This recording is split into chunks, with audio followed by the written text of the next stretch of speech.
My sister texted me 4 words that punched the air out of my chest. Don't come to the wedding.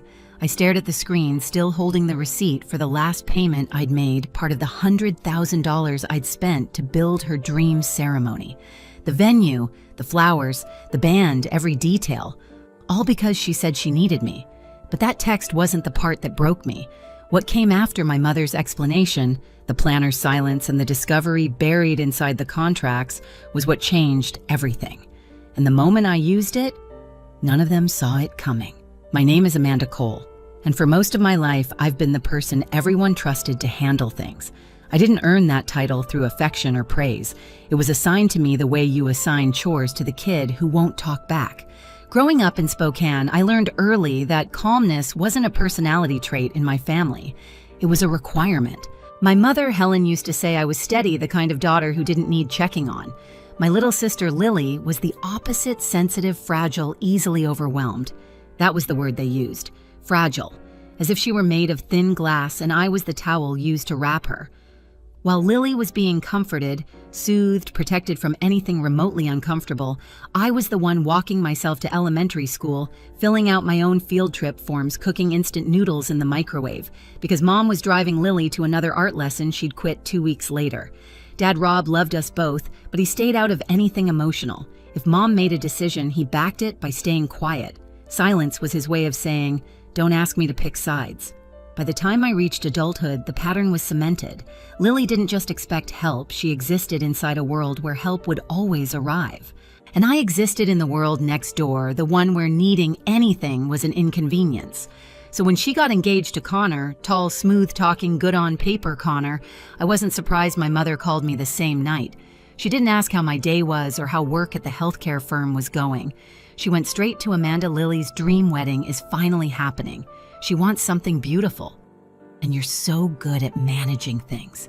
That was the beginning of a 6-month stretch filled with invoices, deposits, design calls, mood boards, emails from vendors, and endless drafts from the planner. I paid for the dress fee. Lily cried tears of joy over. The ballroom she circled in with her phone, whispering, "This is it." The imported flowers she said she'd always imagined holding.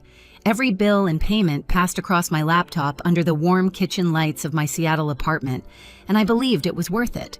I believed I was finally doing something that mattered to someone who never really saw me.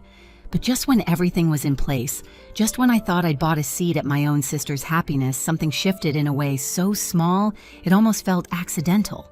Almost. It started with little things small enough that if I mentioned them out loud, I'd sound paranoid. A planner forgetting to CC me on a call, a florist asking Lily for final approval even though I'd been the one paying the invoices, a band coordinator who emailed her directly instead of me. At first I brushed it off. People get busy. Mistakes happen. But then there was Patricia Connor's mother. We met once on a video call about the rehearsal dinner. She smiled politely, but her eyes kept sharpening whenever I spoke, like she was trying to figure out where I fit. At one point, she said, "We want the ceremony to feel peaceful, simple, no stress." She paused on the word peaceful as if it were aimed at me and not the logistics. I didn't understand the meaning then. Later, it became painfully clear. About a week after that call, I noticed the planner wasn't updating the shared folder anymore. The documents were there, but any new decisions were happening somewhere else. I emailed her twice short, neutral messages. She responded once saying, "We'll keep Lily closely looped in." Closely looped in, as if Lily had suddenly become the project manager. Then the questions stopped coming to me altogether. Lily started acting strangely too. Short texts, delayed replies, no more excited voice memos about tablecloth colors or desserts. One afternoon, I called to ask if she wanted help reviewing seating charts, something she'd previously begged me to do. She sighed and said, "Let me think about it," then hung up without waiting for my response. For someone who used to call me crying about a chipped nail, it felt like whiplash. But the real shift came the week before the wedding. I was sitting at my kitchen table in Seattle going through payments for the final installments when Lily's name lit up my phone. I smiled, expecting a thank you or a last-minute request. Instead, it was a text so blunt it didn't feel real. "Don't come to the wedding." I reread it 3 times, waiting for context, an apology, a joke, a follow-up. Nothing. I called her. She didn't answer. I called again. Straight to voicemail. Finally, I texted, "What's going on?" 3 dots appeared, then vanished. Reappeared.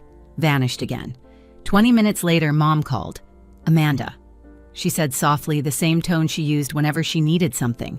"Don't take it personally. Patricia wants to avoid tension. You know how you can be too direct. Lily wants everything to go smoothly." I felt heat rising up my neck. I paid for everything I said quietly. "You're the strong one," Mom replied. "You understand." There it was, that old sentence. The sentence that excused everything. I hung up before she finished talking. For the rest of the night, I sat in my dim kitchen, staring at the contracts open on my laptop. I should have felt heartbroken, or furious, or humiliated.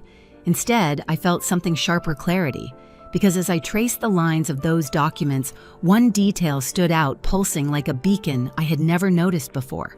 Every contract, every agreement, every payment, all of it was under one name. Mine. I didn't sleep that night. I sat in my kitchen with only the glow of my laptop and the steady Seattle rain tapping the window. The wedding contracts were spread across my screen. Payments, bills, emails, timelines. I'd seen them 100 times before, but never like this. Never with the understanding that I had been erased from an event I had built. My hands were steady, too steady.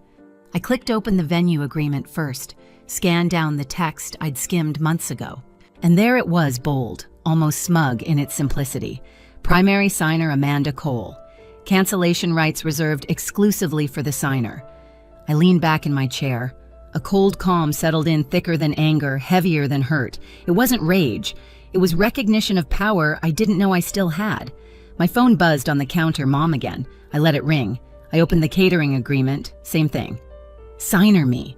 The florist, me. The band, me. The decor team, the transport service, the photo, booth, me. In every document, every place Lily had dreamed of walking through in white, the only person with authority wasn't her. It was me. My pulse finally picked up, not from fear, but from something close to awakening. At 12:47 a.m., I opened a new email. "Hello, Kimberly." I typed to the venue coordinator, "As the signer on this event, I'm formally requesting cancellation effective immediately." I paused for half a second, breathed, and hit send. One email, then another, to every vendor, every coordinator, every contact who had ever called me such a responsible sister. The replies came quicker than I expected. Received. Understood. Will process the refund according to policy. Thank you for the notice, Amanda. No questions, no hesitation, because I wasn't asking. I was exercising the authority they'd always assumed I'd never use. Around 2 a.m., I made my first call to the Coastal Group, the catering team. The manager, a man named Michael who had spent weeks shaping Lily's perfect menu, answered, sounding half asleep. "Amanda, everything." "All right, I'm canceling," I said simply. "I'm the signer. Please proceed under the contract terms." He exhaled slowly. I figured something like this might happen. We'll take care of it. Next was the florist, then the band, then the transport team. Every call was the same calm voices, quiet acknowledgments, the soft hum of professionals who had seen this kind of implosion before. By 3:30 a.m., my inbox was full of confirmations. The wedding, piece by piece, was collapsing silently, efficiently, exactly the way it had been built. Around dawn, I closed my laptop. The sky outside was a pale silver, the kind Seattle shows only after a long night. I stood up, stretched, and poured myself a fresh cup of coffee. For the first time in years, my chest didn't feel tight. They told me not to come to the wedding. Fine, I wasn't coming. I was taking the wedding with me. The morning after I canceled everything, my phone looked like it was melting. Missed calls stacked to the edge of the screen, voicemails piling up behind them. I didn't listen to a single one. Instead, I made breakfast the same way I always did: eggs, toast, black coffee. The kind of quiet routine that steadied me more than any apology they could have delivered. Around noon, the first real domino fell. A message from the venue coordinator lit up my phone. Lily and her family arrived, asking to restore the booking.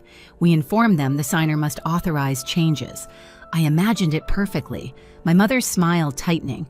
Lily's eyes widening, Patricia stepping forward like she could out-negotiate policy. Another email followed. They're upset. We're following procedure. I set the phone face down.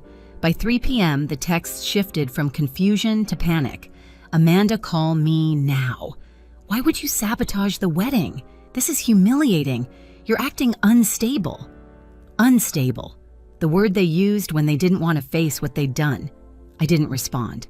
Instead, I opened my laptop and compiled everything, emails, receipts, payments, cancellations into a single folder labeled records. Evidence, not conversation. At 9 p.m., the doorbell rang. No one visited me unannounced ever. I checked the peephole. Lily. She looked nothing like the curated version of herself she'd shown the world for years. Her hair was frizzy. Her mascara smudged, her sweater stretched at the sleeves. She wasn't crying yet, but the pressure was right there, collecting at the edges. Amanda, she whispered when I opened the door. Please, let me in.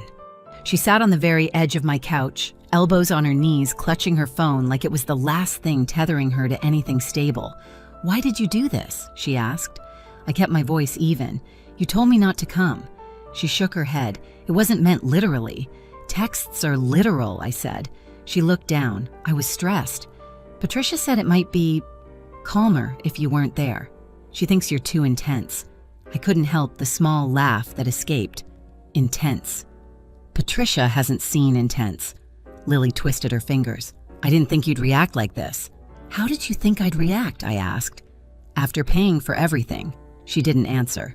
Finally, she murmured, Mom said you wouldn't mind. You're strong. You understand. That sentence again, the one they weaponized against me. I stood. I canceled because I was the signer. Because I was removed. Because you expected my money without inviting me. Her chin trembled. We need the wedding back. They said it can't go forward without you. The venue actually told us to contact the signer. They made us wait in the lobby like we were intruding. I nodded once. You were. She blinked hard. Amanda, please, just sign it again. Put it back. Connor's family is furious. You wanted me gone, I said. Now you want me back because you need what I provided, not who I am. The doorbell rang again, 3 sharp presses. Lily flinched. I opened it.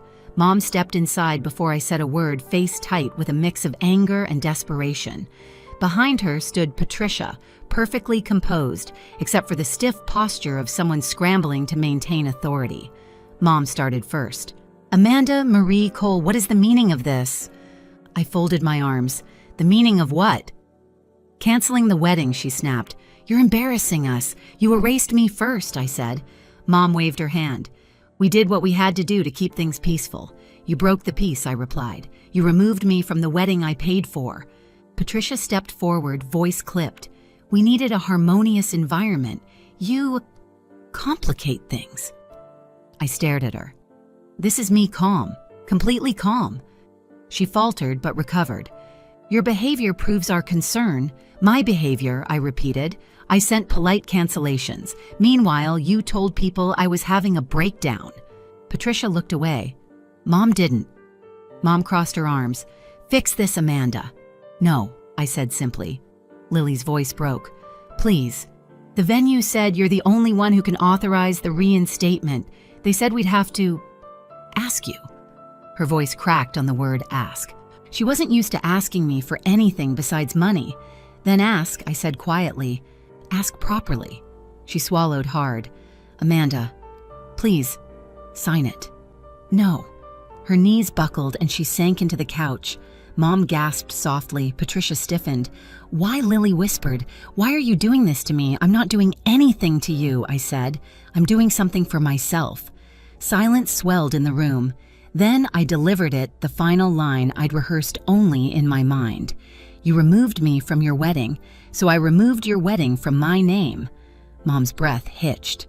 Patricia turned pale. Lily covered her mouth, eyes wide, shattered. No more calls, I added. No more texts. No more using my strength as your excuse. Mom reached for me, but I stepped back. Please leave. They stared at me, waiting for the familiar softening the surrender. It didn't come. Eventually, they filed out, stunned, defeated, scrambling for a new version of the story to tell the world. When the door clicked shut, I exhaled. Not in triumph, just release. A life finally returned to its rightful owner. In the days that followed, the chaos around the canceled wedding spun louder than anything I'd ever experienced, yet my own world grew strangely quiet. My Seattle apartment felt different, almost lighter, as if removing myself from their expectations had finally opened a window I didn't know was sealed shut. Vendors continued sending confirmation emails, refunds, processing accounts closed, balances finalized. Every line affirmed one thing: I had acted within my rights. No drama, no breakdown, just a woman reclaiming what she once gave away too easily. My mother tried calling for a week straight. I didn't pick up. Each voicemail sounded less angry and more confused, like she couldn't understand how the one daughter who never pushed back had suddenly learned how. Where noise used to be, I found space. I started therapy again, returning to Dr. Marlene's warm office with its quiet clock and soft lighting. For the first time, I didn't talk about Lily or my mother. I talked about myself, what I wanted, what I no longer needed to prove.